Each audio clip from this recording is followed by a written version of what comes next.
I often found that when I had first accumulated my first six figures, so when I started accumulating a lot of money, I was running into some problems that were mostly self inflicted. And when I say self inflicted, I mean that they could have been avoided had I upheld certain boundaries that are involved when you do have a lot of money or a certain amount of money. And so in this video, I wanted to talk about those boundaries that you actually need when you start to acquire a lot of money. These boundaries helped me to stop spending money like water. It also helped me to continue to raise my net worth. And I had to learn most of these the hard way. And so that's why I wanted to talk about them today in this video. So, starting with number one, the first boundary that I like to upkeep, the first boundary that you should upkeep when you are in the process of accumulating money and building wealth, is to not change your social habits. This is a really big mistake that a lot of people make when they are starting to accumulate money, because it sneaks up on you.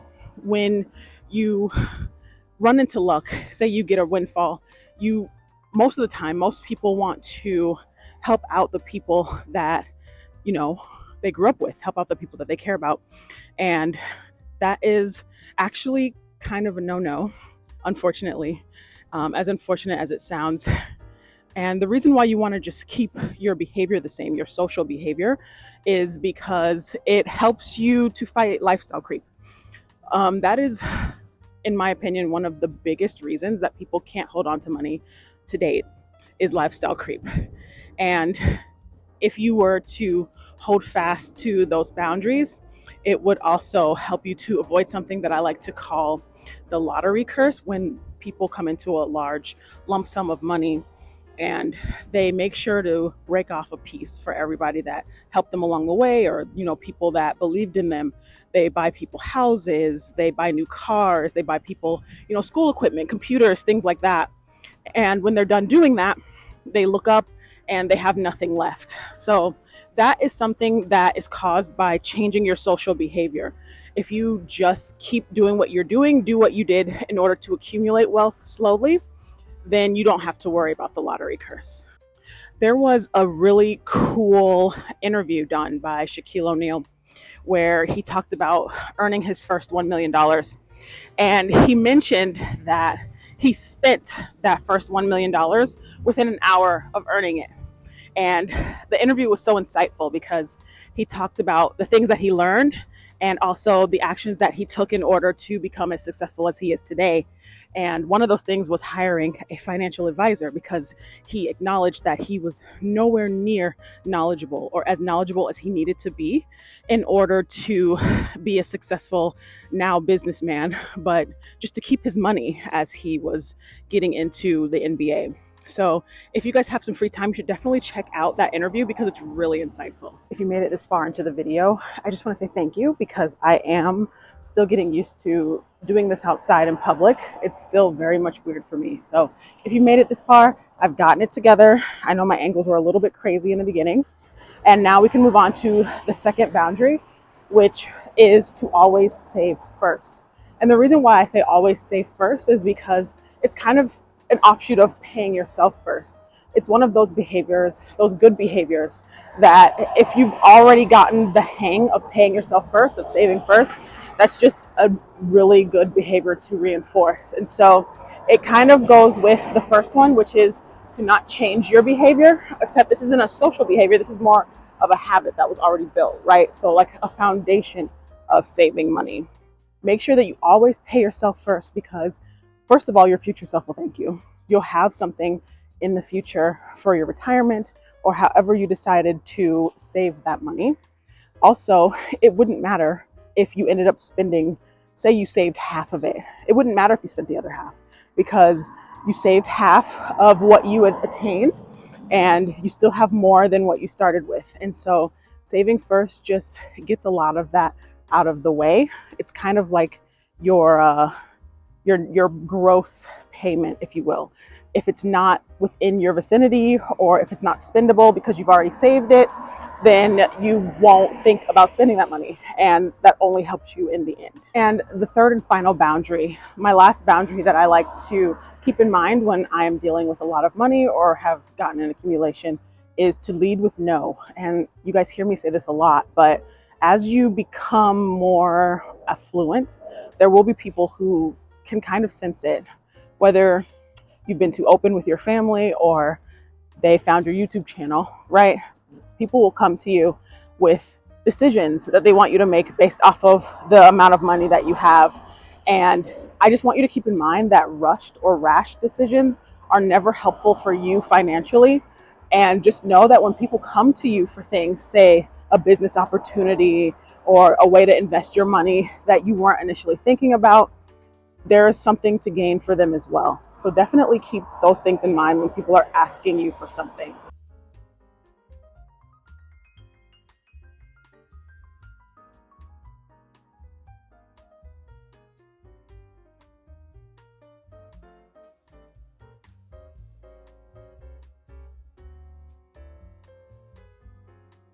Always be sure to guard your information. That's just another way that I like to lead with no. And that to me just means recognizing that you have the right to say no if people ask you questions that are invasive. If they're wanting to know how much you get paid, how much you've saved, or even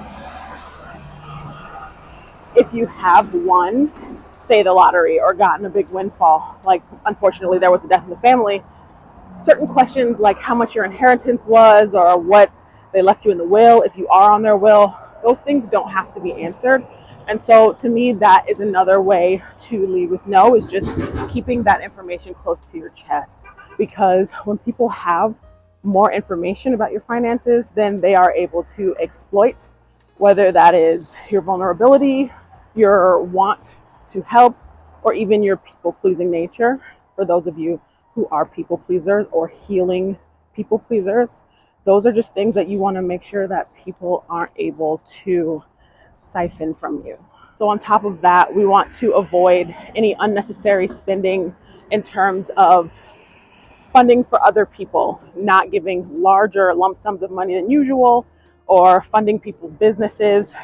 There might even be people who want to go into business with you because of the money that you've accumulated, or they've noticed an increase in affluence. Other things could involve co-signing loans, things like that. Letting people just into your financial business. Just try to avoid that as much as possible, especially if you are newer to accumulating money, if you just now started to reap the benefits of having a surplus. Those are some things that you want to avoid. And just all in all, keeping in mind that you want to only give what you are willing to lose. So there will be a lot of times that people ask to borrow money, but you should never give in hopes of getting that money back. So if you're not willing to lose a certain amount of money, then don't give it, but also know what your threshold is, so that if you do let someone borrow, say, $1,000, that has to be the amount that you are okay with not getting back or losing in order to preserve your relationships. And in keeping with that theme, just keep in mind that you don't have to fund anyone's dreams. You don't have to fund anyone's business.